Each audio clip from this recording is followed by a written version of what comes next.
गर्मियों की छुट्टियां, समर वेकेशन, नाना नानी का घर, बहुत सारे सपने और सालों का इंतजार।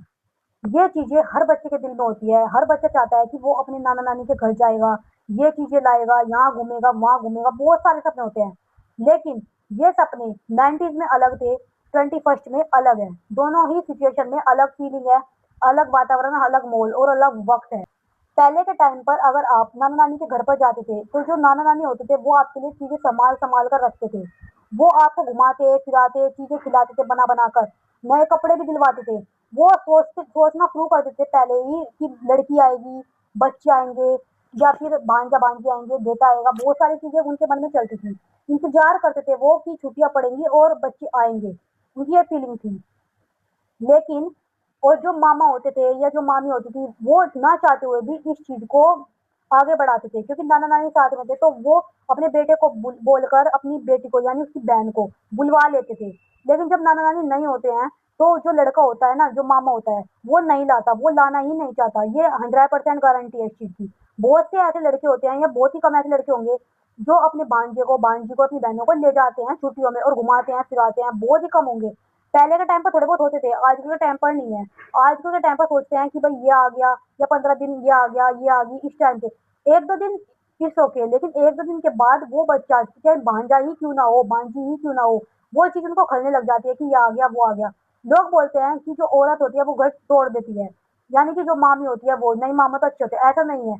मामा यानी कि एक मर्द, मर्दों के दिल में भी ये बात रहती है कि अब बहन आ जाएगी, उसके बच्चे आएंगे, इतना खर्चा होगा, ये पैसे रख लेता हूँ, उसके काम आ जाएंगे।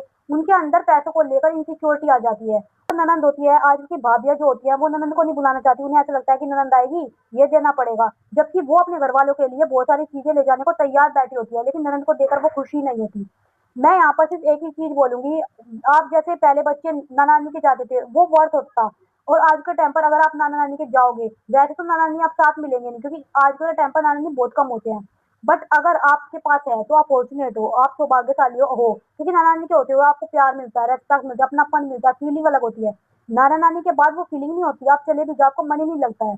और आपको ये जानकर हैरानी होगी, आपका वहां पर जाना बर्थलेस हो जाएगा। आप वहां पर कुछ सीखोगे नहीं, सोओगे, वही सब्जी रोटी खाओगे, ना कहीं घूमोगे, सिर्फ पार्क में घूम सकते हो। ना वो ज्यादा आपको देंगे, सपनों को पूरा नहीं करेंगे, कहीं घुमाएंगे नहीं, फिराएंगे। आपका 1 महीना कैसे निकल जाएगा आपको पता नहीं चलेगा, वेस्ट हो जाएगा। आप 1 महीने में या तो अपने सपनों को पूरा कर लो, घूम लो, फिर लो, कुछ जान लो, पहचान लो, नॉलेज ले लो, अच्छी जिंदगी बिता लो। 1 महीने को ऐसे बर्बाद कर दो जैसे रोज करते हो। डिसाइड आपको करना है, चाहे माँ बाप है बच्चे के या दादा दादी है बच्चे के।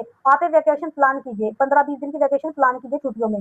बल्कि अपनी, आपकी जो बेटी अगर बहुत दूर रहती है उसको बुला लीजिए, उसके बच्चे को भी बुला लीजिए, या आप किसी को बुला लीजिए, वो मैटर नहीं करता। एक वैकेशन प्लान कीजिए। वैकेशन प्लान करने के बाद आप सबको वहां पर ले जाइए। जब आपके बच्चे वहां पर जाएंगे, 15-15, 20-20 दिन तक आप घूमोगे फिरोगे या कहीं पर रहोगे, अच्छी जगह पर जाओगे, आपके बच्चों के लिए वर्थ होगा ये चीज, क्योंकि वो नए कल्चर को जानेंगे, नए लोगों को जानेंगे, नई डिश खाएंगे, अलग अलग चीजें, अलग अलग एडवेंचर करेंगे, बहुत चीजें सीखेंगे आपके बच्चे। वो आपकी लाइफ का सबसे बेस्ट डिसीजन होगा, क्योंकि उससे आपके बच्चे सीखेंगे। आजकल की भागती दौड़ती जिंदगी में आपके बच्चे अगर पीछे रह गए ना, लाइफ में सर्वाइव नहीं कर पाएंगे। तो कोशिश करो, आप अपने बच्चों के लिए प्लान करो वैकेशन। मामा के जा रहे हैं, नाना के जा रहे हैं, बुआ के जा रहे हैं, बुआ के जा रहे हैं। इन चक्रों में आपके बच्चे का 1 महीना कैसे निकल जाएगा आपको पता नहीं चलता, वो वेस्ट हो जाता है, उसका कोई मतलब नहीं होता। कोशिश करो आप अपने बच्चे का 1 महीना पूरा यूजफुल बना दो, वर्थी बना दो, कि आपके बच्चे की लाइफ में कोई चेंज आ जाए। आप 1 महीने के अंदर अंदर अपने बच्चे को स्विमिंग सिखाइए, गिटार सिखाइए, हो सके तो खुद वैकेशन प्लान कीजिए और सबको ले जाइए। रास्ते में खाना बनाकर खाइए, बच्चे सीखेंगे कैसे कैंपेन होती है, नए कल्चर को जाने, एडवेंचर कराइए, अलग अलग तीर्थ स्थलों पर ले जाइए, और बहुत सारी चीजें होती हैं। ये ऐसे करना शुरू कीजिए। जब लास्ट में 5-6 दिन रह जाते हैं, उसके बाद जो लड़की होती है, बच्चे होते हैं, वो अपने घर पर रह जाओ। इससे ये भी हो जाएगा कि भाई लड़की मैके गई है, या लड़की अपने घर पर आई है, बच्चों को लेकर अपने मामा के आई है, ऐसे भी हो जाएगा। और इंजॉय भी कर पाएंगे बच्चे, क्योंकि जब बच्चे एक साथ महीना महीना पड़े रहेंगे तो वो अच्छा नहीं लगता है।